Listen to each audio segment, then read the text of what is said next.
In Zimbabwe, names like Try More, Get More, Doubt, Hardlife, Love More, and Last One are common and normal. But did you know they were chosen because people were trying to survive?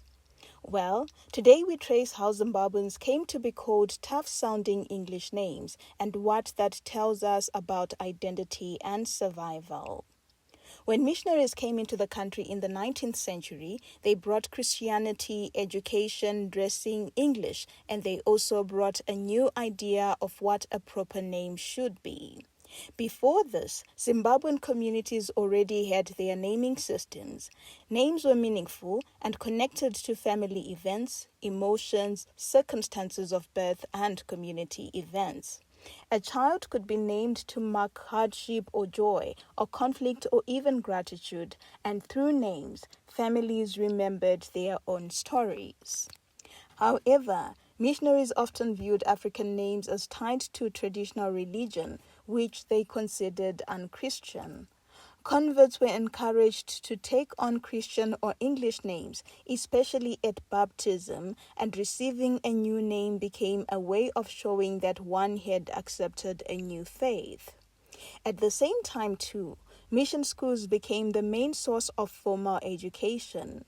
Children were enrolled under English or biblical names, and these names were used in classrooms, church registers, and later official records. As colonial rule became more entrenched, administration followed.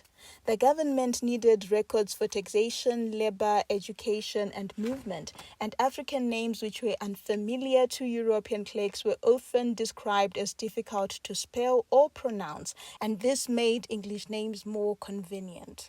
Sometimes, too, people chose an English name themselves because it made life easier in schools or workplaces.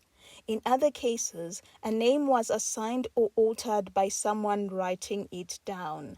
And two, as English became more entrenched in colonial Zimbabwe, English names became more and more practical. An English name sounded educated and Christian.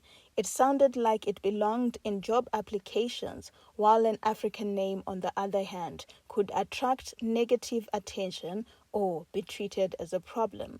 So choosing an English name for a child was often a strategy. It increased the child's chances of being accepted in schools, church, and later in the workplace. In that sense, a name became more than a personal label and was more of a form of protection. For many families, therefore, giving a child an English name was not about rejecting culture.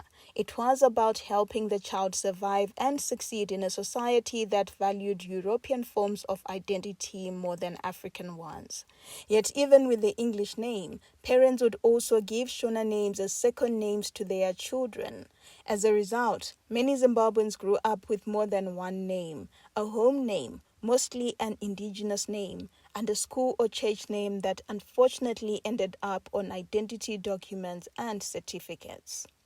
Now, what makes Zimbabwean names especially interesting is that people did not simply adopt English names like Jane, Mary, Thomas, or William and leave it at that. Instead, they carried their own naming traditions into the English language. Because in Zimbabwean cultures, names are not random and are used to describe situations, emotions, or experiences, that tradition was carried into English naming. Instead of Ropafadzo, for we have been blessed, blessings, blessed, and bless were picked. Instead of Ruzivo, acquirer of wisdom, wisdom and knowledge were picked. And instead of Tapiwa, for we have been given, gift, given, God-given, were picked. And as such, names like thanks, memory, trust, last one were also used. These are not Western naming habits, but they are African naming habits expressed in English words. In other words, Zimbabweans did not abandon meaning-based naming. They simply changed the language in which it was written. And as such, naming became one of the main places where Zimbabwean identity was shaped. Today, many Zimbabweans live with this history. Some people still use their African name at home and their English name in public. At the same time, there is a noticeable shift happening. More parents are choosing African names again, and names such as Tadiwa, Anesu, Tinotenda, Ayanda, or Lindani are making strong comebacks.